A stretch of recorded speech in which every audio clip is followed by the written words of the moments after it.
Lisa Latritz. My job is I'm the public health nurse supervisor here at the Washoe County Health District, and I supervise the family planning clinic and the STD clinic, sexually transmitted diseases. Yes, I do support birth control. Before I did this job, I was a public health nurse out in the community, and I encountered a lot of families that weren't ready. Like they weren't ready to expand their family, and they didn't have options, and so it was very, very hard for them. So I think women, families need the opportunity if they want to space their children or they aren't ready to have a baby, that they need the ability to have birth control. I think Planned Parenthood has evolved over the years. When Planned Parenthood first became an assistance to women, I believe it was in the very early 70s and late 60s when it began to form, because it was in the 60s when birth control became available for women so that they could manage whether or not they were becoming pregnant. Then Planned Parenthood was another step after birth control to help women at a time, and it brought forth a very controversial issue of abortion.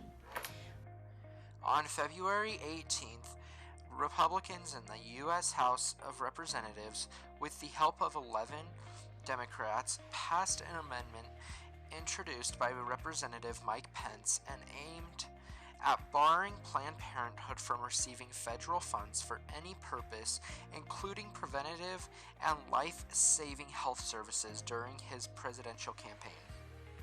Today, Vice President Mike Pence cast the tie-breaking vote in the Senate that will allow states to defund Planned Parenthood across the country.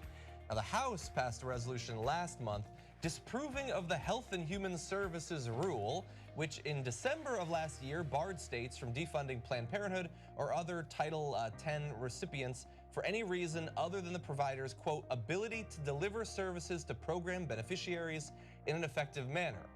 Which means that you can deny the funding if it turns out that they're not able to actually supply services and that sort of thing. But you can't simply take it down because you don't like what some of their clinics engage in your state or possibly in other states, like abortion services. Yes, I think if they get rid of Planned Parenthood, the teen birth rate, is that what you're asking, will increase? Yes, and it's actually down to the teen birth rate in 2016, I'll look this up, is 21.9, so it actually decreased from 2015. We just got those numbers. But if you take away an entire agency that these women are relying on, what are they going to do? The teen birth rate will definitely go up. There's other options, like we offer birth control here at the health district, but we can't serve everybody. You need more than one agency to be able to do that.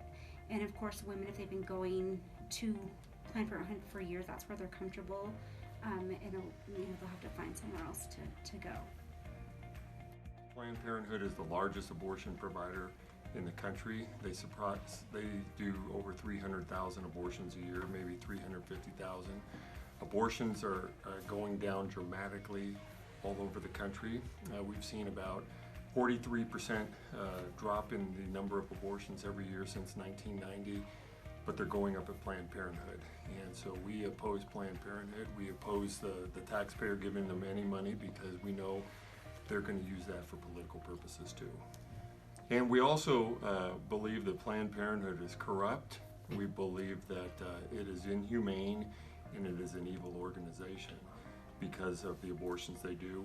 Planned Parenthood has been caught selling body parts of aborted babies. They've been caught, their policies of birth control and abortion lead to the exploitation of young girls. They oppose parental notification laws, which would require that any girl who is going in underage, a minor girl who's going into a abortion clinic, to have their parents notified that they want to have an abortion. And what this does is allows sexual predators to use abortion clinics and birth control clinics to cover up and continue sexual child abuse. And so we think that these policies are rotten to the core, and we believe that we've seen, we do have evidence from stings that go back over 15 years that shows that even when they know that a young girl might be pregnant or having a sexual relationship with an adult man, that almost always they will not tell the authorities. And so we believe any organization like that needs to be shut down.